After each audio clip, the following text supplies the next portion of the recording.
I think the clicker's actually broken. Hey, everyone. So I hope you've had a great day and sat in and saw a bunch of the panels. There's some very, very cool stuff that various developers were showing. So hopefully, and the panels you didn't get to see, they'll all be on YouTube. So check them out afterwards. Okay. Yeah, it's not working. Well, come back. Okay. Yeah, it's broken. Yeah, what is life? I don't know. What is release? Okay, calm down, everybody. Chill out. So we were actually debating about the rotor release, discussing that for Star Citizen, and we were talking about whether we were going to go up with 100 bullet points and talk about all these features. And myself and Aaron and Todd Pappy and Tony were all having a sort of discussion about what the core meaning, the core elements, and the core technology that we felt would create an experience that sort of defined the game and also was worthy of playing, irrelevant of whether the full feature set is finished or all the content in terms of planets and locations is done. Because for us, when we think about release, I mean, we're really releasing every 3 months now. So we got 3.3 just about ready to come. We just had 3.2, we had 3.1. And we're running a live game, and that's sort of the epiphany that we've had internally, which is, okay, we need to focus on how the game plays now. We've got to improve the quality of life. We've got to improve the user experience, the UI, how you get into it, make it accessible, ensure that the gameplay right now is polished. We're not there yet, but we are definitely working towards that every single release, and that is a priority for us. But for us, we were looking, okay, what was going to define the experience? That's the big vision of Star Citizen. And really for us, when we hit these milestones, then for us, we say, okay, I think this will be the core experience and tech that will deliver the vision of Star Citizen. So we can go, oh, look at that. Does it go back? Oh, it's working now, so here you go. So the very first one was the ability to be inside a ship, right? So it's not just a cockpit, it's an actual fully real, tactile, physicalized ship that has engine room, beds, toilets, mess hall, whatever you would imagine to be in a ship of that particular size. And there we go. And we did that. That was the very beginning thing that we did, the hangar module, which we did back in 13. The next was space combat, which was about, okay, I'm going to get in my ship, I'm going to fly around, I'm going to dogfight, which I'm pretty sure you guys remember is what we did with Arena Commander. The next key technical milestone was the 64-bit floating precision, so moving from 32-bit to 64-bit, so we can have sort of millimeter resolution and going all the way to billions of kilometers, which is what we need for Star Citizen, because we model entire star systems that have to be billions of kilometers across, but we need millimeter visual precision because you're right up there looking at your cockpit in first person, it's only a foot or two away, and 32-bit precision just doesn't cut it, and that's why most games, FPS games, most engines now are on 32-bit, and if you see them, they find it very hard to have play areas bigger than 16 kilometers on a side, right? And they brag about, oh, we got this really big play area, and it's a couple of kilometers across. So that and the physics grids, which allow us to simulate separate physical worlds. When you're flying around a ship, walking around while you're flying in space, or if you're on a planet and it's rotating around a star or spinning on its axis for night and day. So that was a very critical piece of tech. And of course, that was, what is wrong with this thing? Okay, that was SC Alpha 2.0, unless Paul's trying to read my mind over there. Then the next key element to the gameplay we wanted was having the ability to earn money and have a level of persistence, which was I can go out and I can earn some money, I can buy some things, I log off, I come back on, I've still got those things.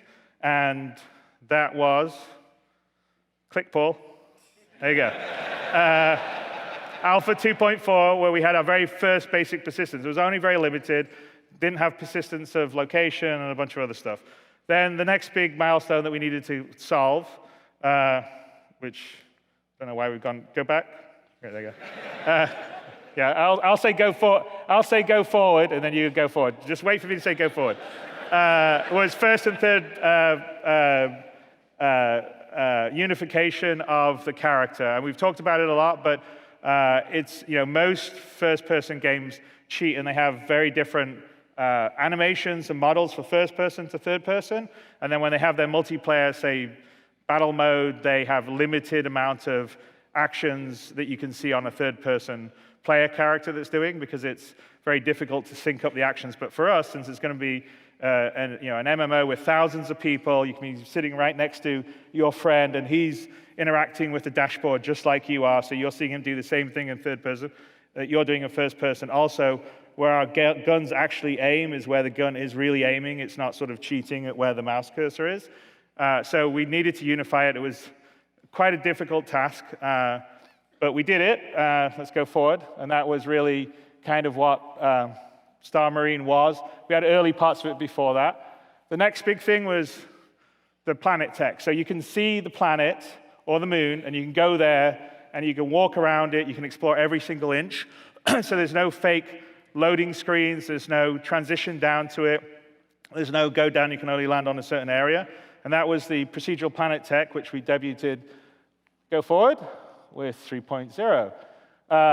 And the other big thing was location persistence, which is the ability that you go to a location, you log out, you come back, you're at that location. You're not starting back at where you started before. And again, that was at the first stage, go forward, Paul, with 3.0.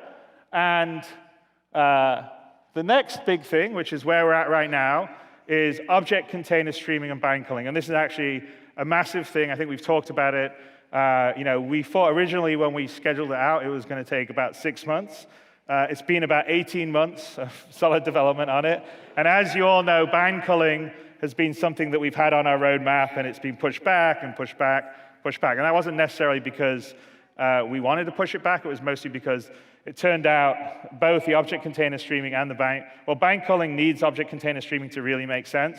And object container streaming was incredibly complicated because we had to re-engineer most of the game engine itself, because for object container streaming to work at our scale where we're moving around, we have to be able to stream in the objects and textures and models and all the data and initialize them all completely asynchronously. So the game's running here, meanwhile it's loading up the stuff that will be over here or over here or over here, and we don't know where the player's going to go.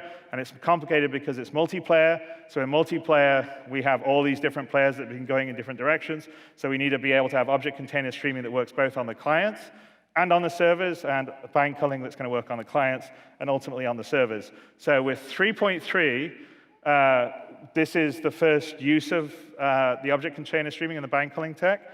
It makes a massive difference in terms of performance because you're only worrying about having the part of the world that's relevant to your character streamed in, which means you don't have to simulate all the objects in the entire solar system.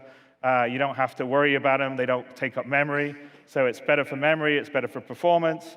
And as we've said on ATV, and I think in our newsletters, we've had some really great results so far. I mean, it has stability issues right now because, again, when something's multi-threaded and asynchronous, there's a lot of unpredictability because when two different threads are stepping on each other, it can have unpredictable results. But it's a massive step forward because the biggest thing for us to be able to scale the game and also have performance is this tech here. So we're really quite excited to get this out because it also now allows us to start building out in the Stanton system, because before that, as everyone knows, even with 3.0, 3.1, 3.2, the memory use of Star Citizen was way too high for where we want to be, and we just couldn't fit anything more in memory at the same time. So object container streaming allows us to do that, and so that's a massive win for us.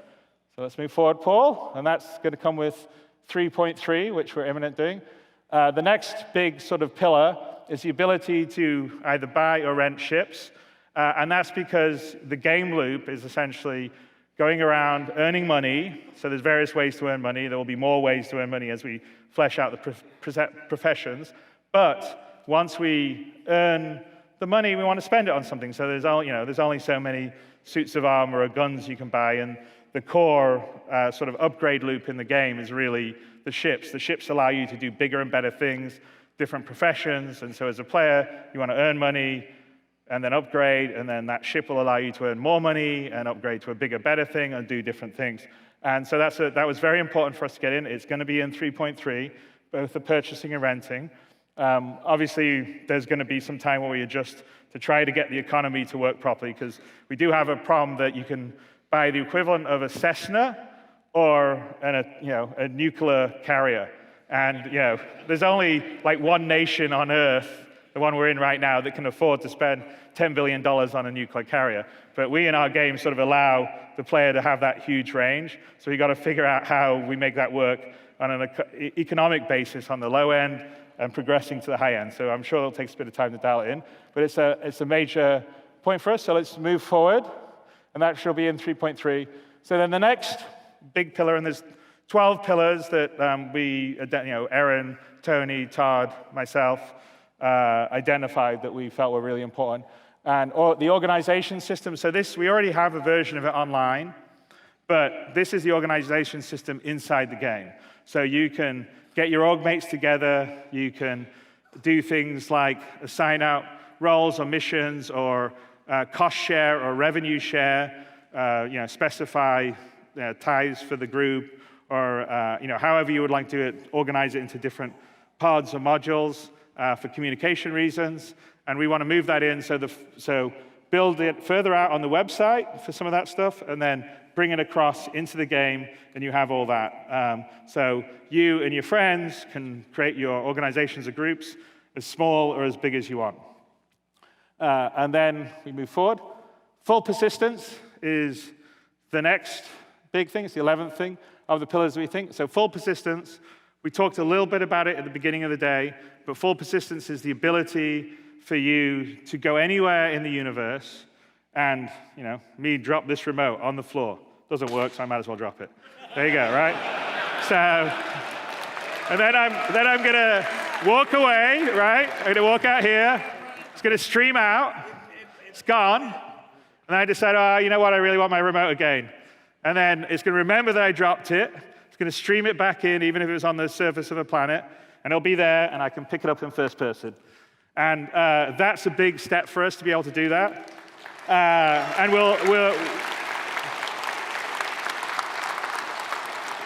so the full persistence combined with the object container stream and binding culling are, I think, things that will make the world alive, because it's not just me dropping a remote, it's leaving a ship somewhere, or you got damaged in space with your ship and someone rescued you, you went away and you came back to get your ship and repair it and then take it home. And we're going to, persistence in your hab, so you'll go there, you can see that you can move and interact with the objects.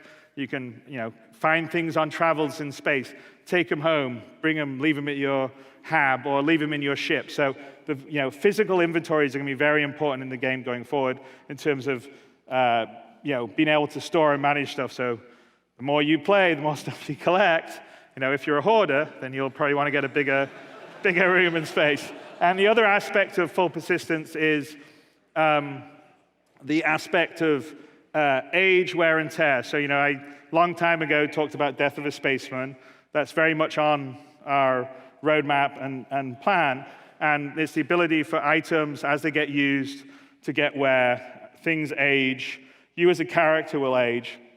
And again, that's what full persistence is about. It's getting to this point that as you play the game, players in the game do things, and it persists. So this universe is not a theme park that gets reset every day that you come back and visit. This universe is a living, breathing universe that changes as players live in it and interact with it. And I think that's probably one of the biggest things. That's why we call it the persistent universe, is that it has a life and a persistence, and people's actions will mean something in it. And that's a very, very important part of the 11th pillar. And the last one, if we go forward, Paul, is server meshing. So when we get server meshing, that is, we think, the last piece of the puzzle to have the full game experience. And this is our ability to go, right now we have about 50 players on a server. We probably will be able to increase that number because of bind coloring and stuff. but it's still going to cap out at a certain level. With server meshing, we'll be able to get to thousands of players playing concurrently in the same locations, star systems. They're not all going to be able to have 1,000 people dogpiling together. They won't be able to render it all at the same time, but you certainly will be able to have 1,000 people on the planet of Hurston, for instance. So the server meshing is the last key piece, because that will allow us to have a truly massively populated universe of players as well as AI, and having servers that dynamically scale up and down to take care of the processing needs of that. And so from our standpoint, in terms of what we would think is the experience when you guys can sit in and play the game day after day and not worry about it getting wiped, not worrying about, oh, I'm going to do something for a day or two and there's no point because they're going to reset the system. When we get to full persistence and server meshing, that's our marker. And sure, after that, we've got planets to do and star systems, and we're going to have continual feature development. But this is an online, live game. And so for us, we don't have a particular viewpoint in terms of, oh, that's it. This is where we finish it, and we don't do any more work. It's like literally we kind of view, as long as you guys want to live in this universe, every 3 months, we're giving you a build. And here you are. And here's a bit more, and here's a bit more, and here's a bit more. And when we get to the full persistence and server meshing, I think at that point, that's when we're not going to be resetting the servers. It's when it will be an ongoing, living, breathing game. And that, I'm not going to give you a date, but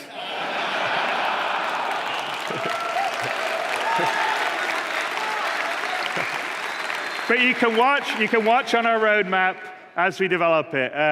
And just watch for that, because us internally, those are what we view as our sort of cornerstones that we need to get to. And yes, there's a lot of other things that we've talked about that we're also working on. But when we get that, we feel like it will be a game like no other.